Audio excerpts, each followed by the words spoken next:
Hi, and welcome to today's episode of this conversation strategy slash confidence building slash social skills series.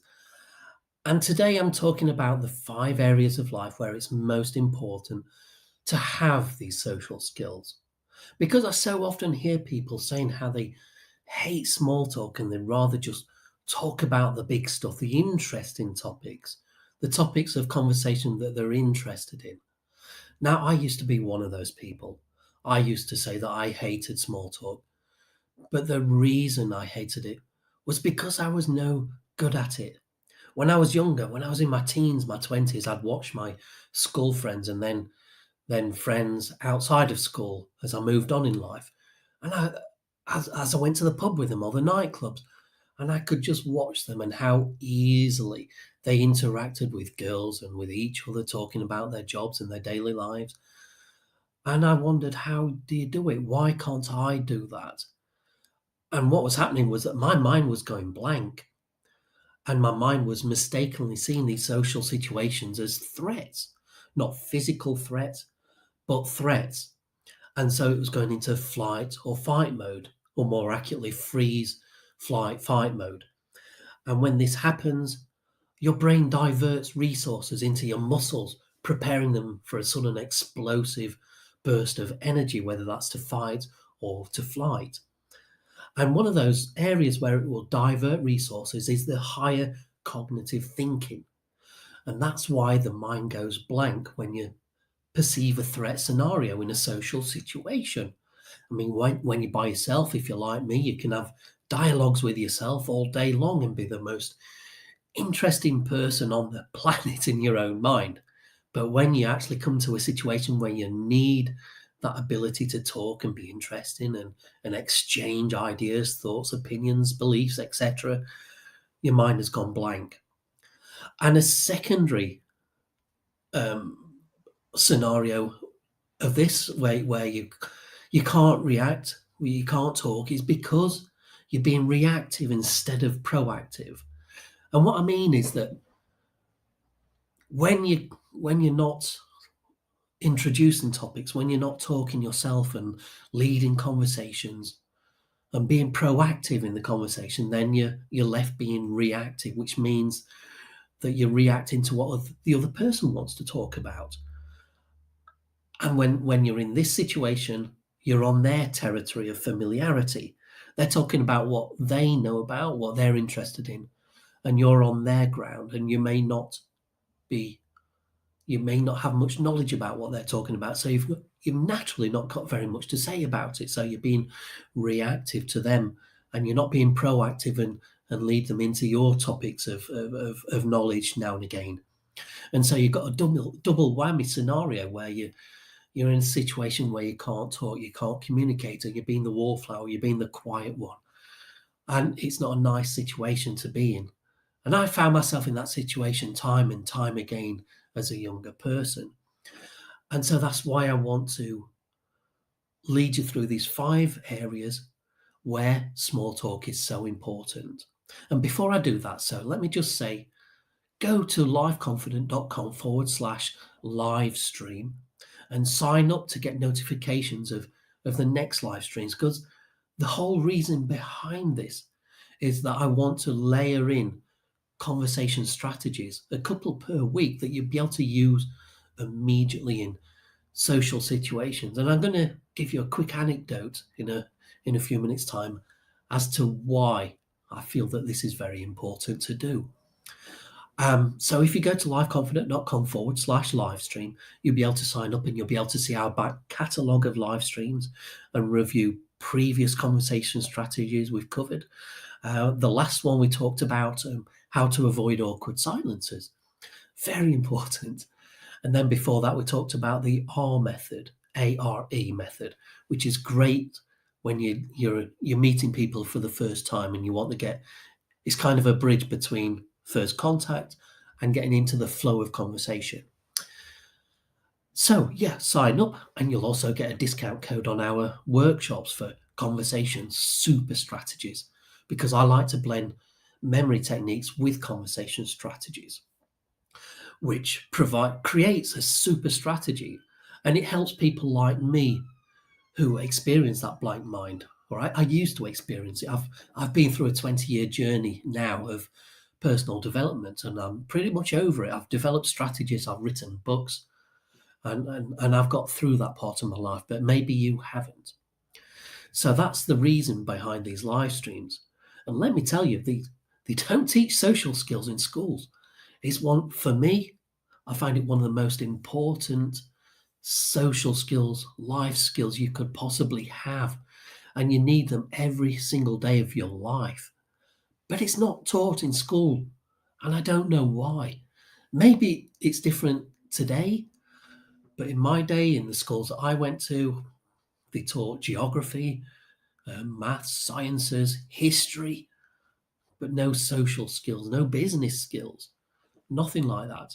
No economics, no stuff that is tangible and real and usable in real life. I don't remember the last equation I needed to employ in a daily conversation. But there you go. That's the past for me, and that can't be changed. I hope it's different in the schools that you've been to, in the colleges and universities. But that's the way it was for me. And so I'm going to go through these 5 scenarios. And the first one is meeting people for the first time, regardless of the environment. So we're going to exclude work because you're not meeting your colleagues for the first time every single day. So I'm talking about scenarios such as being in a coffee shop or in a bus station queue. I mean, you may not talk to these people, but it's a situation where somebody might talk to you, and you might need the social skills to be able to interact with them, and you might want to. Your neighbour, um, it's a networking event, a meetup group. You go to a wedding reception, you go to the pub with your friends, you meet girls or you meet boys, nightclubs, etc. I mean, that's not been so much the case in these last few years with the pandemic and lockdowns and all that business, but hopefully things are going to get better, and we'll be able to start living that kind of life again. So these are the scenarios, situations where you're going to meet people for the first time, whether in a social or a business context. And you need the ability to connect with people. And people these days, thanks to social media perhaps, we don't have so much attention span. So you only have a small window of opportunity in which to give that first impression. And if you're being reactive instead of proactive, then you may not be given a good impression. And like me, you may be talking and you may see that glazing over look in the other person's eyes as they evaluate you and start thinking, this is not a person worth knowing. How soon can I get out of this conversation? Now, I'm mind reading a little bit here, and that may not have been what people were thinking. Maybe in the past, when I was talking to people and I perceived that glazing over look in their eyes, maybe it was partly due to me and partly due to them really just wanting to talk about their own thing. And that's something we'll discuss in a future live stream. But for now, we're just talking about 5 scenarios where social skills are very important and valuable. So, scenario number 1, connecting with people for the first time, first contact, first impressions. And then that might lead on to first dates and second days, where it's even more important. If you like the other person, you'd like it to become more than just a first date. If you'd like it to lead to a second date and to a relationship, and maybe down the line to marriage and to children and all that good stuff, if that's something that you're looking for out of life, you have to get through that first hurdle of that first date and connect with them. And if you've invited them out, you can't then sit there if you're in a restaurant or wherever and expect them to do all the work of the talking, all the heavy lifting, while you're just reactive to them. You've got to be genuine, and you've got to be able to carry your side of the conversation.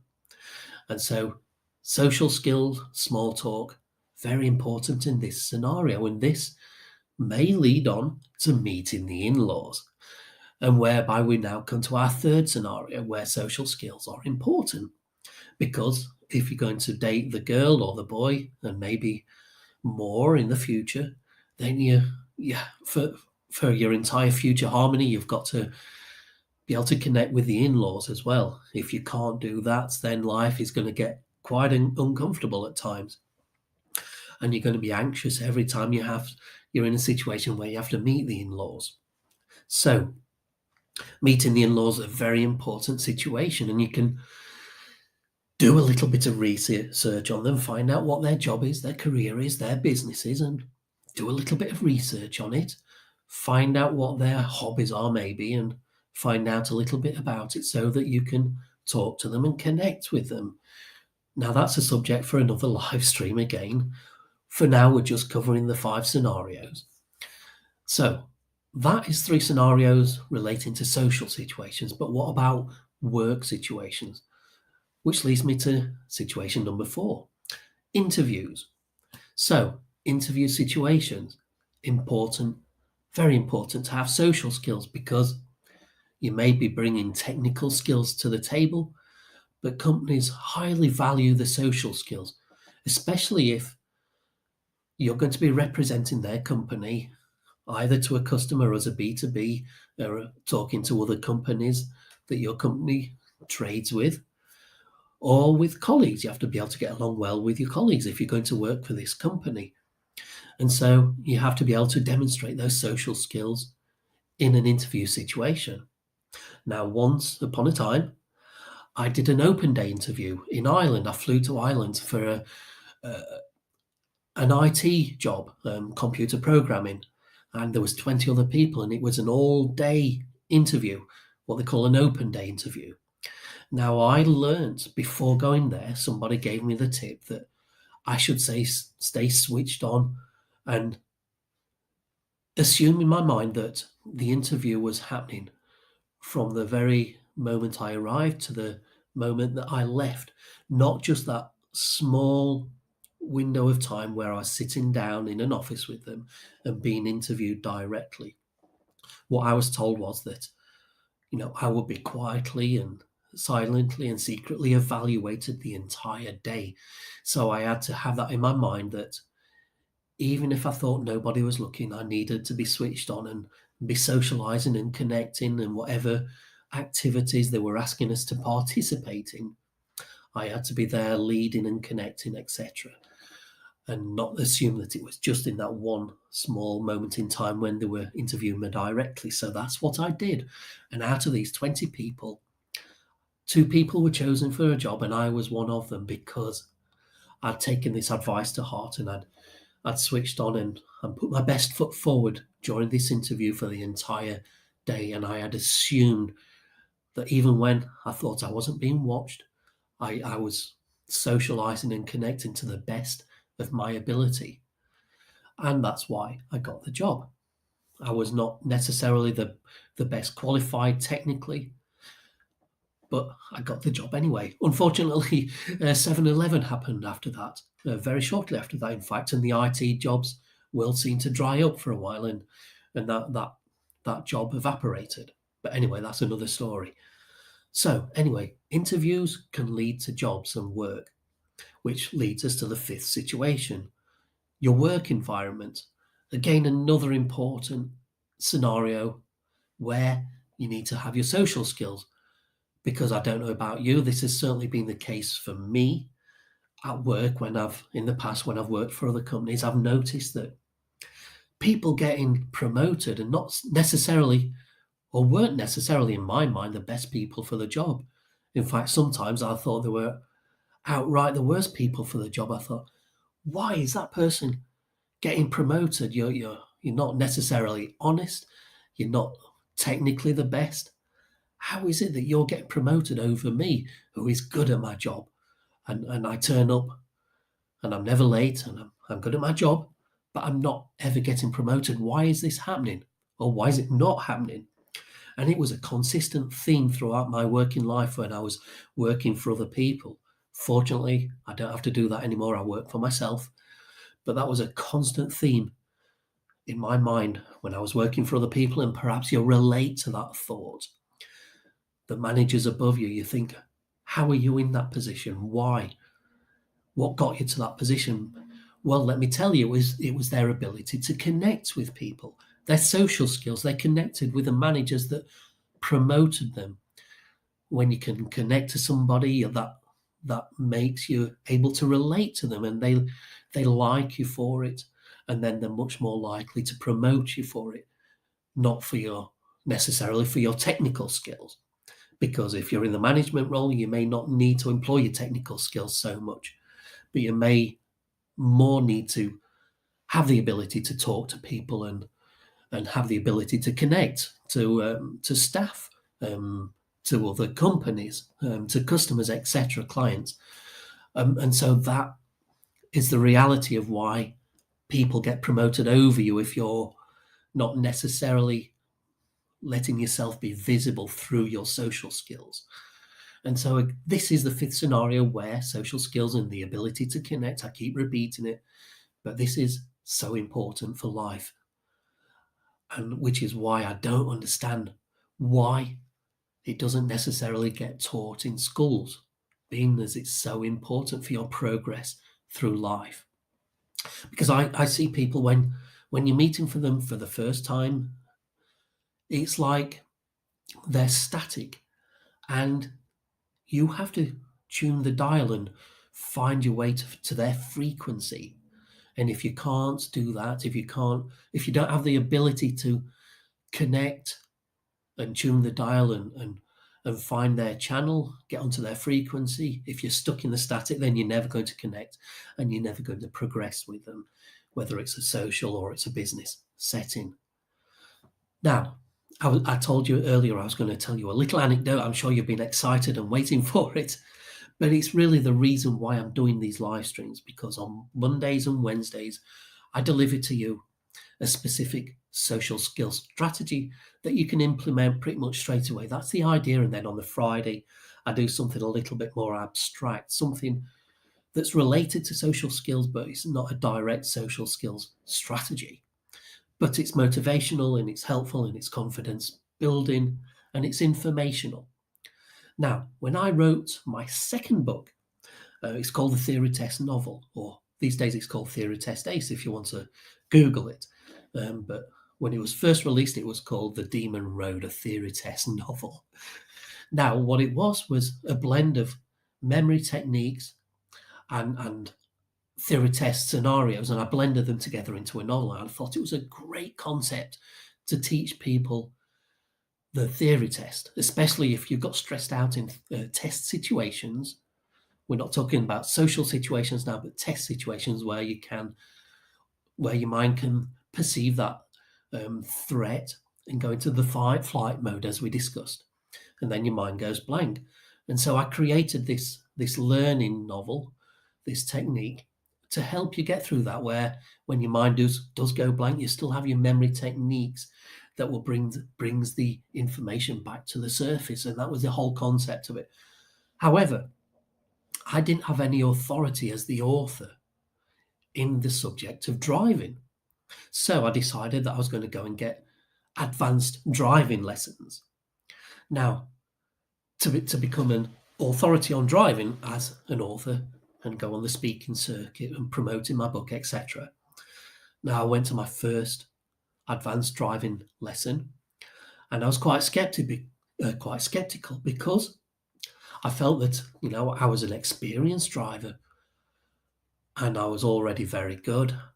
And what could they really, in reality, teach me?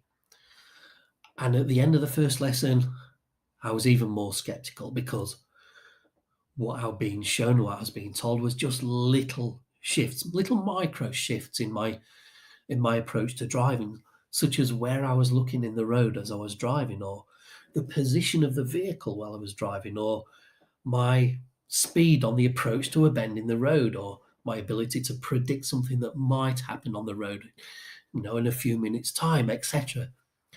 I thought, well, these are all very well little things, but how is this really going to make me an advanced driver, make me a 0.1% top driver in the country as they told me it would? How are these little things going to make that happen?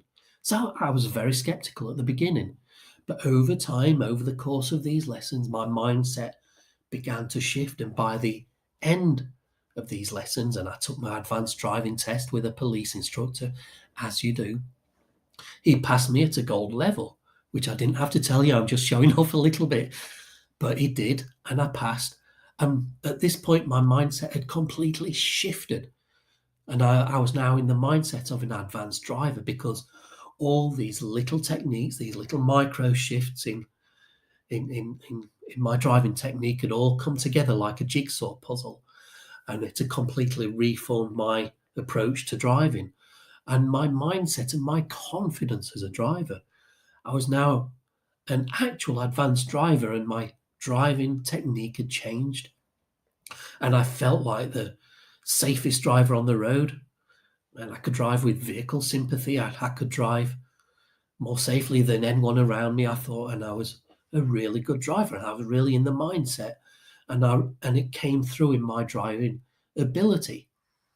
Now, these live streams, I kind of think the effect I want it to have on you is a similar effect to what these advanced driving lessons had on me. Not a false sense of belief in yourself, but an actual genuine sense of belief in yourself as we deliver social skills, conversation strategies one at a time, and we layer them in on top of each other over the period of time, and they come together like a jigsaw puzzle in your mind, and it forms a new mindset. And you might think that what we talk about in certain conversation strategy was, well, you kind of know this already, you kind of do that already. But over time, all these little micro shifts come together, and some of the concepts you might never have thought of before. And so you make a little bit of a bigger leap forward with that. And over the period of time, it all forms this new mindset and the new ability as it reshapes and rewires your mind into this mindset of a person who is socially skilled, or at least much better socially skilled than you are today or yesterday. And that's my whole reason for doing these live streams. That's the effect I want it to have on you. It took me 20 years of stumbling through the dark, trying to get out of that pit of social anxiety and shyness and lack of social skills ability without any training, any guidance, just reading book after book and hoping to find something that I could take away from this book, something I could take away from that book. I went to seminars, trainings, courses. I did everything you could imagine over a period of 20 years, and I took little takeaways from here and there, but it took a long period of time.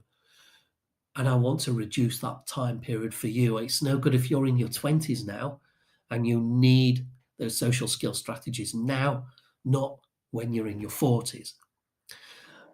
I lost the best years of my life, my teens and my 20s, when I was at my freest, when I had the least responsibilities and I could live my life. Those were my best years, and perhaps they are for you too. But I lost those to this thing called social anxiety and this inability to socialize and connect with people. I lost those years to this. And I don't want that to be the case for you, which is why I created lifeconfident.com in the first place, to level the playing field. And so it's now my mission in life to create these out of the box thinking strategies that's going to accelerate you forward at warp speed through, my 20-year journey, and compress it maybe into a couple of months if you engage in my live streams, in some of my trainings maybe. But that's all I've got to say on the subject for now. That's my reason for being. The live streams also help me to communicate better, to clean up my own delivery. I've been on stage. It's a very different experience to live streaming. So, I've not done anything in the last few years thanks to the virus. And so now these live streams are helping me as well. They always say when you've got a skill, if you want to improve on that skill, then you start teaching it to other people. And so that's the stage that I'm at now. And I'm happy to have you on my journey as I go through my journey, and I help you to go through your journey to become socially skilled and to be able to represent yourself in whatever scenario you find yourself in, and to gradually shrink down the shyness, shrink down the anxiety, so that you can put it in a little box and put it in the corner and go and operate in whatever environment you're being asked to go in, whether you've been asked to go on stage and present something, whether you're on holiday and you're meeting new people and you're representing yourself, and maybe you're representing your country as an ambassador from the UK, from America, from France, Germany, wherever you are, and you're visiting another country, and maybe you're backpacking through it and you're representing your country as well as yourself. And if you've got the social skills to do so, then it fulfills something within yourself, as well as giving other people a great experience when they're talking to you. And that, I think, is what life is about, among other things. So I hope you'll join me again on the next live stream in a few days' time, or even if you join me on the next workshop on the 7th of February. It's called 10 Topics in Your Pocket. It's a super strategy that blends my signature of memory techniques with a conversation strategy, and it's going to really accelerate your progress. If that's something that you'd like to attend, it's not actually free. Sorry about that. I do need to make a living, but it's only $27, £20. And if you join the live stream lounge, liveconfident.com/live stream, you'll get a little discount off it as well. So go ahead and do that. And I'll see you again in a few days' time. Thanks for tuning in. Thanks for listening if you're on the podcast. And let's do this again in a few days' time.